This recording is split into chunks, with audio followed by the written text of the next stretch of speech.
All right, guys. Hey, here with CJ Wamsley, who is a player development coach with the Detroit Tigers. Um, I've had the pleasure of knowing CJ for a long time. Actually, you can tell when you're getting old because I saw CJ play in high school. So, and now he's what level you at with the Tigers, CJ? I'm in AAA Toledo. So saw you play in high school. Now you're coaching at the AAA level. That's Yeah. showing my right there, man. So, hey, if you would, give us a brief overview of your playing and coaching career. Yeah, so I'm originally from Eastern Kentucky. Played at Boyd County High School. Won't tell you what year I graduated, but from Boyd County, and from there I went to Western Kentucky. Played there for 4 years in Bowling Green, and it was an awesome experience. I played with some really good people and for some really good people, and was there for 4 years. From there, I left and started my coaching career right after that. I was at Morehead State for 2 years. Left there after the 2011 season. I went to Troy University in Southern Alabama. Was there for 12, 13, and 14. And took a job at Ohio University for the 2015 season. Has been there. I've been there 2015 through 19, and this is my first season with the Tigers. Yeah. So I think it's really interesting because, you're seeing more college coaches go on to pro ball. And, Yep. What was the determining factor there for you? Well, growing up, obviously the goal is to play in the big leagues. And once that wasn't an opportunity, there's always that thought in the back of your mind, right? What can I do to get to the highest level? And that for me, it was something that I'd always kind of kicked around. I never really took it seriously, but I remember several times over the years, my wife and I going to a game and like, man, I think I might like that, and kind of just leaving it at that. And I'm a big believer in being where your feet are. So I'd never really looked at a whole lot. I was just doing my thing and trying to help hitters that we had get better. And somebody saw what we were doing and liked what we were doing and started having some conversations, and they said, hey, what do you think? And that was kind of how the whole thing started for me, was kind of, hey, this is what you're doing. We want to see if you can do that with more guys, right. Essentially at the professional level. So it was a really hard decision. Like I said, I'm a big believer in being where your feet are. I have a lot of feeling for the guys I coach because you're around them so much, and it wasn't a super easy decision, but it was something that I'm glad I did it. I still have contact with the players that I coached, but it was a really cool thing to start to be involved with. Yeah, absolutely. I think the challenge of it all is probably the most exciting part, would be my guess, and all the new toys you get to play with.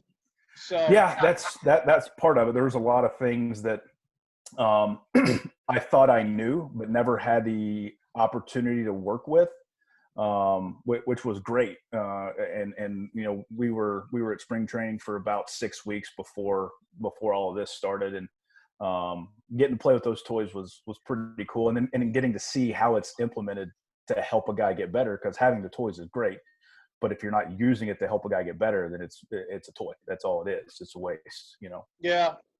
So take us back in your career, and then or like at the beginning of your career until now. What kind of changes have you seen in player development over how long you've been coaching? Probably 10, 12 years, something like that? Yeah. So to me, I think obviously the biggest difference is just the advances in technology. That's the biggest difference.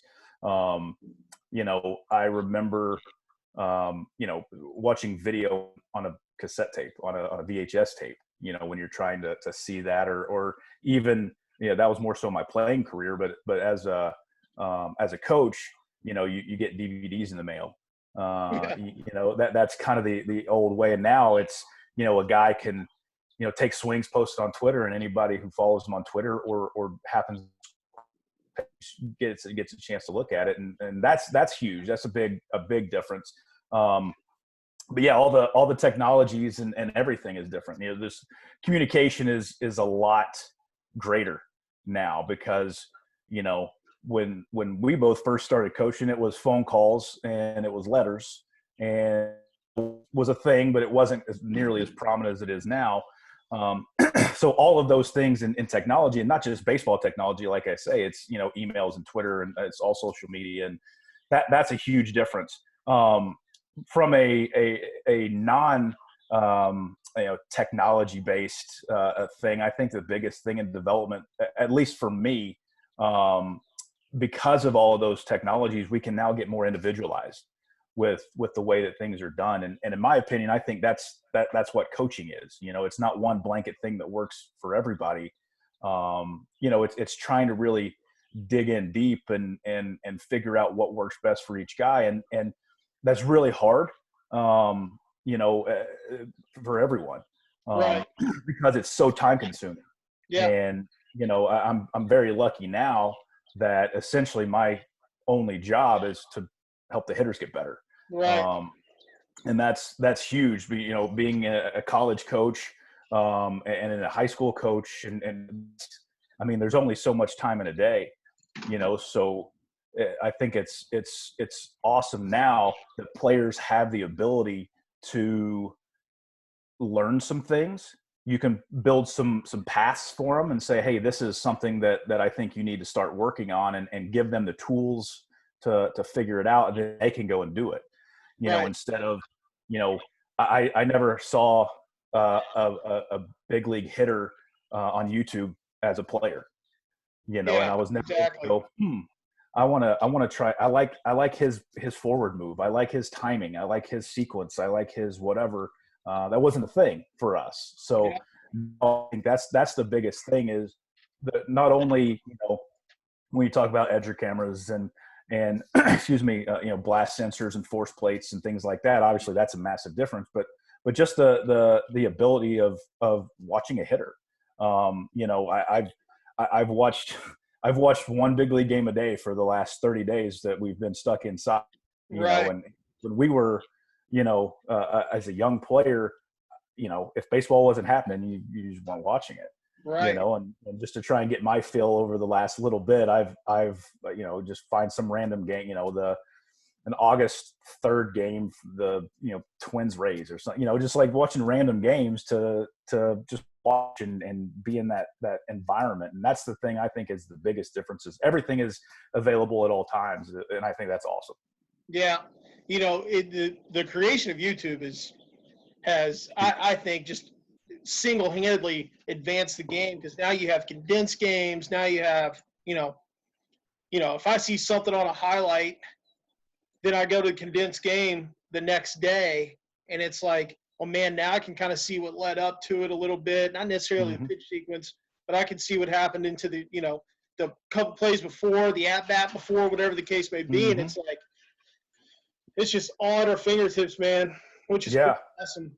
I think that's huge, because especially, you can look at it in a million different things. Obviously right now there's not a whole lot that anybody can really do, but as an infielder, if you're going, hey, I'm really interested in how they do cuts and relays, then you can find cuts and relays on YouTube. If you're really interested in, I want how Garrett Cole throws his slider, you can find those things, and that's, I think it's priceless in my opinion. Yeah. So, being on the recruiting side as long as you did, I mean, you're a road warrior for years, and you've seen, you evaluated high school players. Now you're on strictly the player development side. What are some keys for you for high school players in terms of player development? Yeah, so I have a couple things that I would kind of key on from essentially to help a player or just to give my 2 cents, and that's all it is. It's my 2 cents, right? It isn't the right answer or the wrong answer. It's just my 2 cents.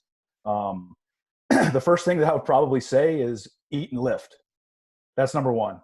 I think that if your issue as a player is putting weight on, that's not easy, but it's part of it, right? Learning to make a backhand play deep in the hole isn't easy, but you have to figure it out, right? It's no different than getting your swing better. It's no different than getting your arm better. It's getting your body better.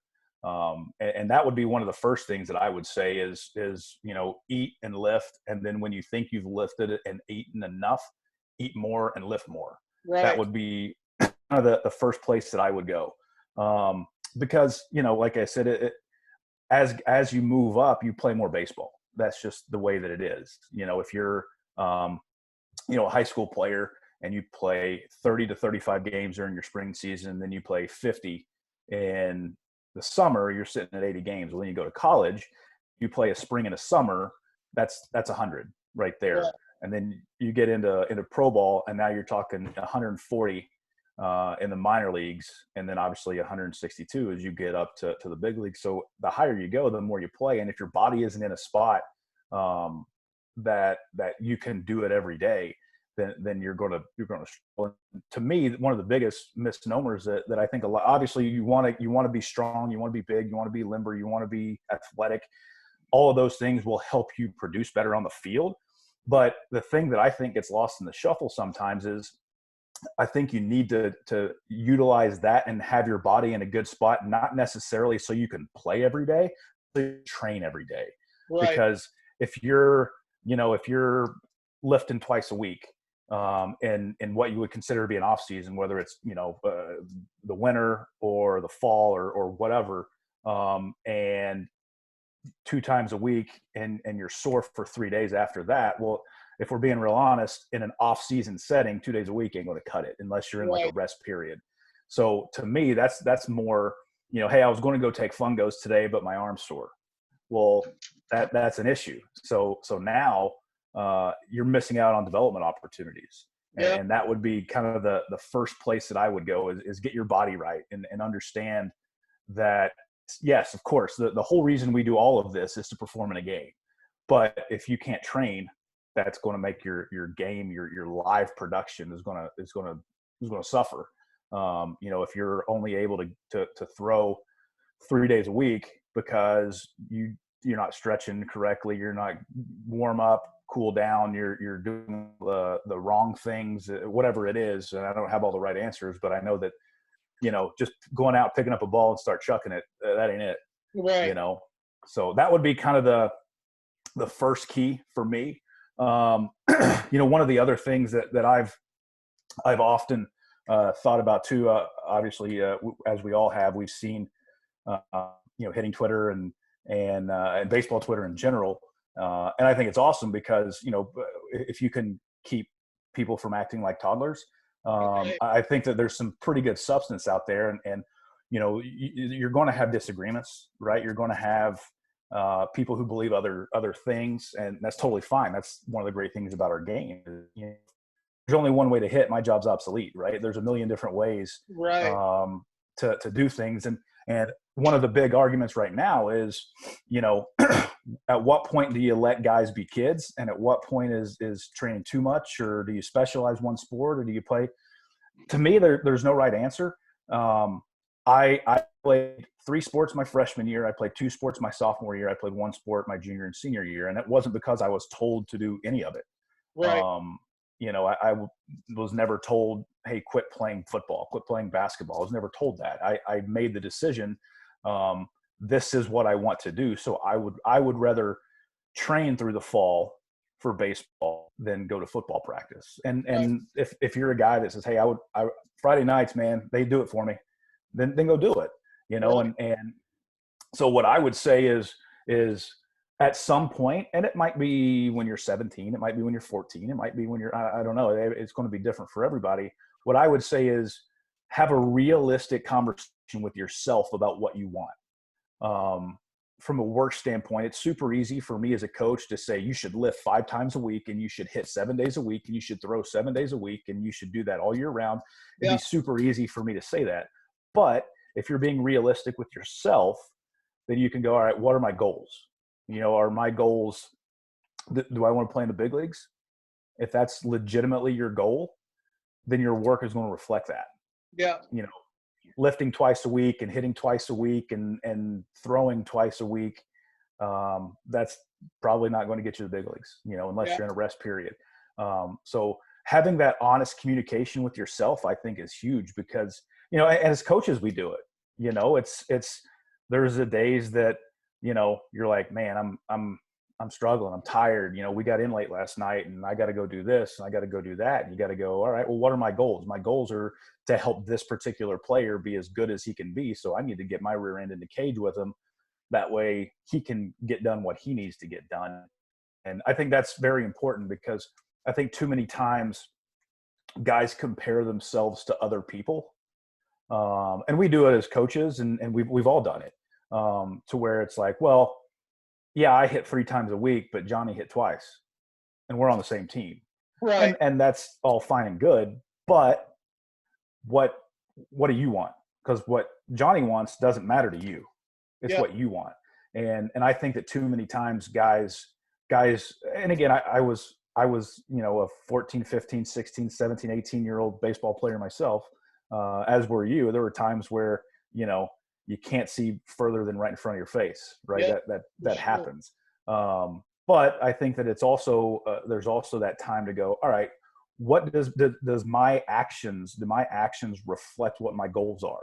And if the answer is yes, then you're probably doing some good things and being realistic, because like I said, I think there's too many times that, you know, guys aren't realistic with what they want. You know, if it's the summertime and you're a pitcher and you're going to throw every Friday, but Monday, Tuesday, Wednesday, you're just kind of light toss. You're not getting any kind of lift in. You're not doing any kind of recovery work. You're not doing any kind of prep work for your next start. Then you're going, all right, well, then clearly it's very obvious what you want. And you know what? There's nothing wrong. If a guy says, you know, I want to have fun with my buddies playing baseball, Yeah. that's cool too, you know. But I think that there is that time that you got to have that conversation with yourself and go, all right, what do I want out of this thing? It doesn't mean you have to go crazy. It doesn't mean you skip prom so you can go lift, right? It doesn't mean Right. anything like that. But, you know, I think there's very obvious thing. Doesn't mean you can't go play video games. It's just, all right, what do I want out of this thing? If I want to, you know, to play college baseball, then your actions should reflect what your goals are. And that would be the couple things that I would tell some younger players that, you know, are trying to get this whole thing figured out, just like all of us. You know, we're all trying to get it figured out. Yeah. Unfortunately, self-awareness has almost become like it has to be a skill now. And, Yeah. you know, like we try to be as honest and upfront with our guys in this organization, Mm-hmm. just because self-awareness is so vital in becoming a better player, number one, finding your best fit, number two. And a lot of times we want to try to be the best player that we can, find the best fit, but self-awareness kind of gets pushed to the side. So Right. do you think that player development now has become basically being self-aware? Like, I mean, it tells you what it is. I mean, there's nothing that you can't hide behind the metric or the number, you know, Sure. like. Sure. Yeah, I think that's a good point. I do think that. I think that there's a lot of times where, if a number is bad, then it could help you become self-aware. If a number's good, then it might inflate it a little higher than it probably should be. Right. And I guess the main thing with that is I think that if a number's bad, a lot of times young guys, when they're trying to develop and they'll spend their time chasing that number. You know what I mean? Like Yeah. I've had a handful of conversations, obviously, you know, being involved with recruiting and things like that. You know, I'm trying to get my 60 down, you know, or I'm trying to get my exit velocity up or whatever. And you're going, you know, I get it. You know, I'm not here to split hairs and say you used the wrong word, but in essence, you know, a 60 isn't something that you train for. You know, a 60 is just let's just see how fast you can run. Right. That's kind of my opinion. Is it, because we've all seen those guys who are burners in a 60 who are bad base runners. Yeah. So does that help you play baseball? And that's the thing. If whether you're a coach or a player, if you truly understand that player development is to help you play baseball, then you can look at certain things and maybe not get caught up in chasing those metrics. Because, the other thing too is, I think in player development, having that self-awareness is very important. It doesn't always happen, but I think if a number is bad, because there is just, with most people, inherently there's a lack of knowledge to what the number really means. Right. And so they're going, okay, well, I looked at my blast motion results and my rotational acceleration isn't very good. Okay, what does that mean? Yeah. And that's where, for me, that's where I'm going, okay, you have bad rotational acceleration compared to your peers at whatever level you're at. Let's figure out how to make that better.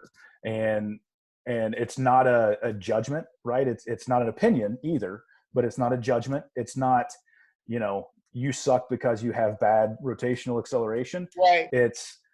It can rotate faster. Ultimately, you can hit the ball harder. So let's figure out how to help you do that. And that's the thing I think a lot of times guys look at and they go, well, my numbers suck. Well, yeah, maybe not. But, to me, there has to be that balance of, I want to know what my numbers are. That way I can see how it relates to being productive baseball player. And just kind of like we were talking about earlier, you can find numbers on guys. If you, Right. If you're a Rapsodo guy, right, you can look at, you want to see, where does your spin rate on your slider compare to you can find that. You can give it a quick Google and you can find some stuff, or there's a bunch of stuff that's been published, or I know, like, not as much with the Tigers, obviously, but at Ohio, we would publish some of that stuff. Right. May not put a name on it or something, but, we might put a rap score on the analytics Twitter page just to, raise some awareness and help some guys figure some stuff out. But I think that it can help guys become more self-aware. But I think they need to have the right brain for it, because it's not just oh, this means I suck. No, it means that this could potentially be a deficiency. There's obviously outliers, right? But they're outliers for a reason. The outliers are 2 out of 100. They're not 30 out of 100. So the chance of one particular player being an outlier obviously is very slim. So, a guy that has low spin rate, but he lives in a certain part of the zone that numbers say he shouldn't, but somehow he gets swings and misses. Yeah. That's an outlier. Most of the time that can't happen, but it does happen. So I think it helps guys become more self-aware, but they have to understand what it's for. It's not so I can get my rotational acceleration better. It's so I can drive the ball. It's so I can get on base and score runs and knock in runs. Right. And I think that's what kind of gets lost in all this, is that, I have guys come up and tell me, oh, my exit velocity was this and this. And I'm like, my first question was it a ground ball? You know what I mean? Like, right. And there are, a lot of times they don't even know. But, like, don't get me wrong, you want to hit the ball hard, I get it. But if you're trying to develop, you want to hit it hard off the ground. And you hit it hard on the ground, all you're going to do is just get out quicker. So you may get 2 outs instead of 1. Like, so there's so much that goes into it. And, kind of diving, or just kind of touching base on the blast stuff a little bit. Love blast. I like everything about it. And I think what guys, and I'd love to hear your thoughts on this, even if they're different than mine. But it is, okay, you may not have the fastest bat. You may not have the best rotational acceleration. You may not have, the peak hand speed. I know that's not really, sure. I don't necessarily look at that very much, but your time to contact may be, a little bit slower, whatever the case may be. So, but it just kind of gives you an idea of where you're at, and if you're picking away at it. Like, I mean, how many guys have you seen with great bat speed that can't hit? Yeah. Right? But you've seen more guys that have bad bat speed and can't hit. Yep. So, and Yep. I think that's what they forget. They think, Yep. that the top number is always good. The highest that it is always good. And it's Mm-hmm. not, that's not the case. I mean, Right. can you put that whole ball of wax of fast bat on plane, with a rotational acceleration that's under controlled, powerful. You know what I mean? Like, Yep. and I think that's what they miss in the metrics, and it's because they've become way more prevalent. And Yes. and now it's like, Yes. oh well, his exit velocity is this. Yeah, but I can run a lot faster downhill, right? Right. You know what I mean? Right. Like I can Right. tell you I run, I give you a mile per hour how fast I run, or Mm-hmm. like on the pitching side, oh I threw X. Yeah, man, but it was off the backstop. Like Right. we're not talking the same language here. It's Right. you're using metrics on a daily basis, have been for a few years now to make players better, Mm-hmm. and I think that's what guys get. That's where they get confused. They do it for the metric a lot of time, but you're using it Mm-hmm. for, and correct me if I'm wrong, is to, okay, how can we make this better in a game that counts for Yes. wins and losses, that keeps the player's job and keeps my job. Yeah, that's it. Yeah, that's exactly right. That's exactly right. Like you say, too many times guys chase that number. But like the thing that I want to do is I want to set applicable goals, right? If you can hit a ball 112, that's cool. Hit a ball 112. But if you're low slug guy, if you're, then it's like, well, what does it matter if you can hit it 112? Just like you said, it's all applicable for the game. And that's the thing I get, like you said, I think it gets lost Yeah. because guys, now I think there is a competitive aspect of it for sure. And I think that's Absolutely. all great.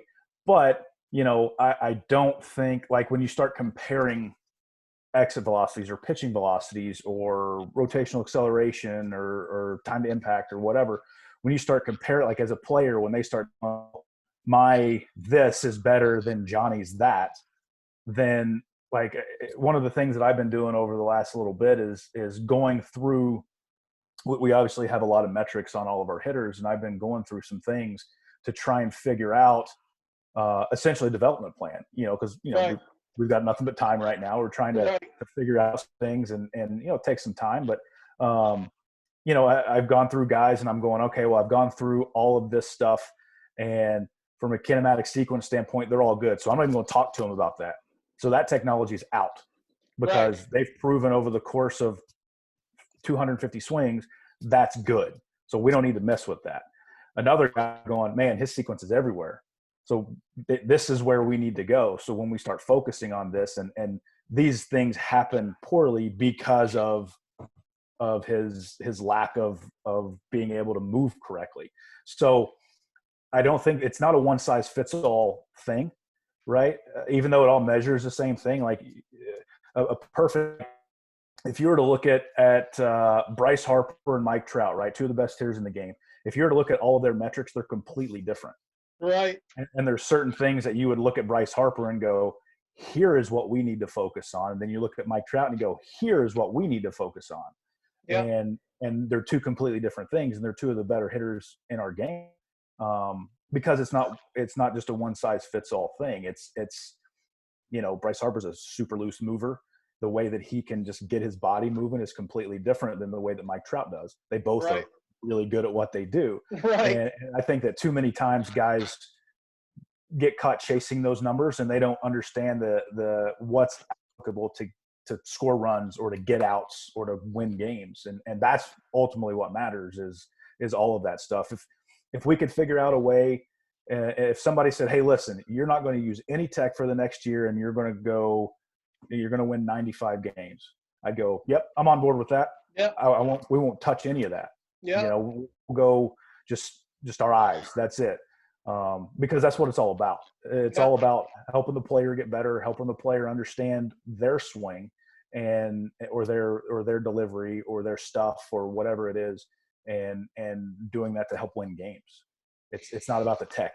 Right. There's only one stat that ultimately matters, right? I mean, that's what we try to tell guys. And, Mhm. and I get it. They get it from all different angles. And, you Sure. know, it's a tough time to be a kid right now, man. Absolutely. And it's, Absolutely. you know, but it's also, if you can, and that's why I love this conversation, because if you can get in their brain, okay, it's not about my, this, and this. It's about me just kind of chipping away at it and becoming better at it to Sure. maybe open me up as a another type of player. And I think Mhm. that's important. And Yeah. and It's all. Go ahead. no, I was gonna say, and it's important for them to understand the process of it all and the work of it all, instead of going, okay, this is where I stand today as a sophomore, junior in high school. I'm not as good as these 40 guys, just because this metric tells me I'm not. So, Right. Right. No, I agree. I think that you're right. It's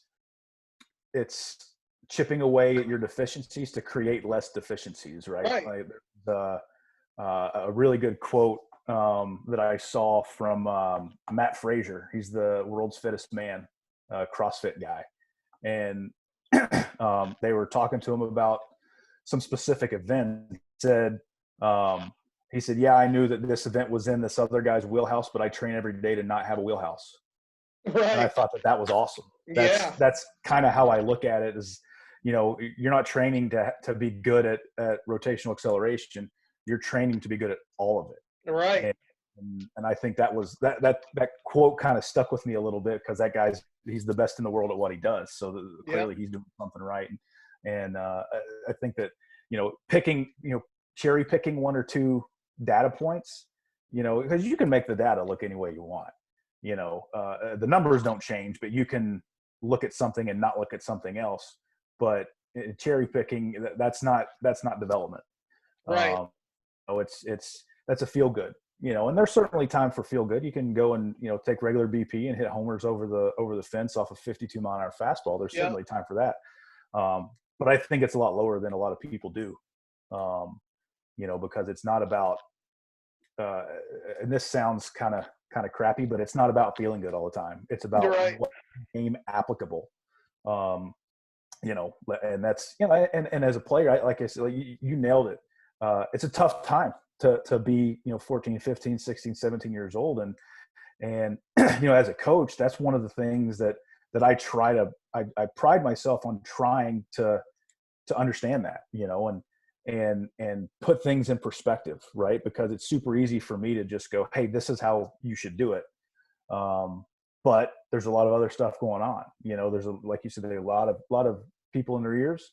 And as a coach, I've always kind of embraced that. I want as many opinions as possible. The only thing I ask is just tell me. Make Right. a swing change, no problem. Just tell me why and what you've been doing.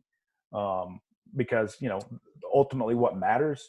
I think from a coaching standpoint, too many times ego gets in the way. And if going back to kind of what I said earlier, if somebody said, hey, listen, you can't say a word to your hitters for the rest of the year, but they're all going to mash. Okay. I'm good with that. I don't Yeah. care. I don't need credit. My playing career is over with. What Yeah. I want out of our players is to have the best career possible. Yeah. That's exactly right, man. I always thought it was funny. You could tell, like, you've been on staffs or you've seen other guys. I used to love watching another team's BP, and then their best hitter who's on fire, the guy you don't want up in that series, and they are coaching the hell out of him. And I'm just thinking, Yeah. yes, like, Yeah. good. Put him in the tank now, Yeah. like, This dude's going to get domed up. yeah. He's just going, wait, he told me 8 things. I got to put my elbow up. I got to look for the breaking ball. I got Yeah, to, awesome. Like, yeah. I remember one specifically where it happened. I was just like, oh, and, I was sitting there with our pitching coach, and I was like, this is the best thing that could happen to us right now, man. Just like, coach him up, coach. Yeah. Yeah. So, all Yeah. right, And man, this has been awesome. You that's got any awesome. advice for these guys? Like, we kind of asked this to everybody, just some advice kind of moving forward, not necessarily during the pandemic, but just in general. I Sure. mean, I think you kind of hit on it a little bit earlier, just kind of reinforce it would be awesome. Yeah. Kind of going back to what I said earlier, from an advice standpoint is eat and lift. That's number one. Put yourself in a position to look different. That's number one. Then obviously put yourself in a position that you can train different. Right. And that starts with eating and lifting, as simplistic as it sounds. Get the good stuff in you, not pizza and Mountain Dew while you're playing video games, but instead of, get a chicken breast and some broccoli while you're playing video games. Right. That's fine too. So that would be kind of number one. And then, be as tough as it is, try and have realistic conversations with yourself to see what you want. What do I want out of this? Do I want to chill with the boys? That's cool. Do I want to play in the big leagues too? And then work that way. And I think that our game is the greatest game on the planet. It's super easy to have fun. I'm a hitting guy by trade. That's what I did as a player. That's what I've done as a coach. But I find myself, going out and playing catch just because I enjoy it. Right. I don't really do a whole lot with anything defensively, but you just get to go out and do things and watching the game and just enjoying the game. This is as tough a time as it is to be a teenager right now, and it is. It's also a great time to be a baseball fan right now. Yeah. Because we're seeing a lot of really cool things that are happening in the game. Obviously, once we get past this pandemic, there's some really cool things happening. So I find myself doing this also, but just being a fan and just watching the game, and you can learn a bunch just from watching games, and that would be the piece of advice is just enjoy the game. Right. This game is the best game on the planet. So, but yeah, and then whatever else, once you have that conversation, kind of skipping back a sec, once you have that conversation with yourself and you figure out what it is you want, go get it. That would probably be the best advice is, you want to play in the big leagues, don't let anybody tell you different. Now, if your work doesn't look like it, then, that's a different story. But if you're going, hey, listen, this is what I want, go get it. And that's one of the conversations I've had a couple different times is be an elite person. And I don't think it's something that you can turn on and off. It's, parents tell you to take the trash out, you do the shit out of it. Yeah. Parents tell you to clean your room, you do it great. You have a math test, you crush it. You go lift, you crush it. All those things, just being an elite person, because it'll trickle over. I guarantee it'll trickle over to the field. Awesome stuff, man. It's great seeing you. Hopefully you guys are back at it soon. I just, as we were talking, I saw something pop up on Twitter about some MLB realignment. So yeah, hopefully we'll see how that goes. Yeah, I know. I think we're just grabbing at straws at this point, but hey. Yeah. I hear you. Whatever gets baseball back on the field, that's whatever. I'm with you, man. Well, hey, thanks again, and great seeing you. Awesome. You too. See you, Weeder. Yep.